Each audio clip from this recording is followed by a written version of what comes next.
तो दोस्तों कहते हैं कि समय बड़ा बलवान होता है, क्योंकि समय के सामने बड़े बड़े राजा महाराजाओं तक को घुटने टेकने पड़े हैं। अभी पिछले कुछ दिनों के अंदर भारत का समय काफी ज्यादा खराब चल रहा था, क्योंकि इंडोनेशिया के साथ हमारा बहुत ही अच्छा व्यापार चला था। परंतु अचानक से इंडोनेशिया ने कह दिया कि हम भारत को अपना माल सप्लाई नहीं करेंगे, और नौबत यहां तक आ गई थी कि भारत को माल देने को लेकर इंडोनेशिया ने प्रतिबंध भी लगा दिया था। और भारत ने यहां तक कहा था कि आप कीमत बोलो, कितनी कीमत लोगे, हम आपसे उतनी कीमत पर माल लेने को तैयार हैं। परंतु इंडोनेशिया ने अपने पाम ऑयल के एक्सपोर्ट के ऊपर बैन लगा दिया था। अब दोस्तों हमें पाम ऑयल इसलिए इंपोर्ट करना पड़ता है क्योंकि पूरे भारत के लिए एक साल के हेतु 2 करोड़ 30 लाख टन खाद्य तेल की आवश्यकता होती है। इसमें से 1 करोड़ 20 लाख टन जो खाद्य तेल है वो भारत के किसान उगा लेते हैं, परंतु जो बचा हुआ खाद्य तेल होता है वो इंडोनेशिया, मलेशिया,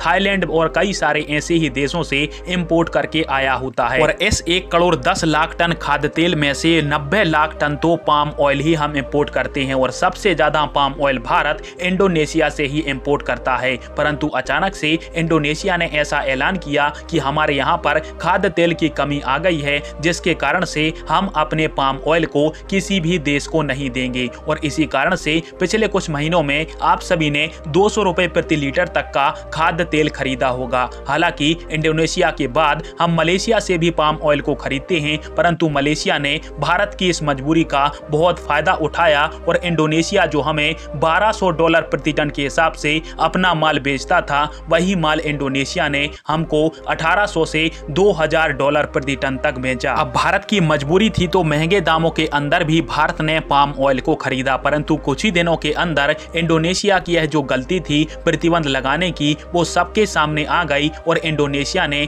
जो अपने यहाँ पर पाम ऑयल का स्टॉक बढ़ाया था वो धीरे धीरे करके सड़ने लगा, और इसके कारण से इंडोनेशिया के किसानों को बहुत ही भयंकर नुकसान हुआ था। और फिर क्या था, इंडोनेशिया का सारा घमंड टूट गया, और भारत को सस्ते दामों के अंदर पाम ऑयल बेचने के लिए इंडोनेशिया मजबूर हो गया। साथ में इंडोनेशिया ने अपने पाम ऑयल को टैक्स फ्री भी कर दिया था, ताकि ज्यादा से ज्यादा खरीदार उसके पाम ऑयल को खरीद सकें। और भारत को स्पेशली तौर पर $800 प्रति टन के हिसाब से पाम ऑयल इंडोनेशिया दे रहा था। और आज इसके बारे में खबर निकल के सामने आई है कि भारत ने सितंबर महीने में अपने पाम ऑयल का इंपोर्ट 18% बढ़ाकर 11,70,000 मेट्रिक टन प्रति मंथ कर दिया है। और कल तक जो मलेशिया भारत को महंगे दामों के अंदर पाम ऑयल बेच रहा था, आज वही भारत के लिए सस्ते दामों के अंदर भारत को पाम ऑयल उपलब्ध करा रहा है। फिलहाल में आप सभी को क्या लगता है, और इंडोनेशिया ने जो भारत के साथ पिछले दिनों के अंदर किया था वो क्या सही था या फिर गलत? कमेंट बॉक्स में फिर अवश्य दीजिएगा। वीडियो देखने के लिए धन्यवाद। जय हिंद, वंदे मातरम।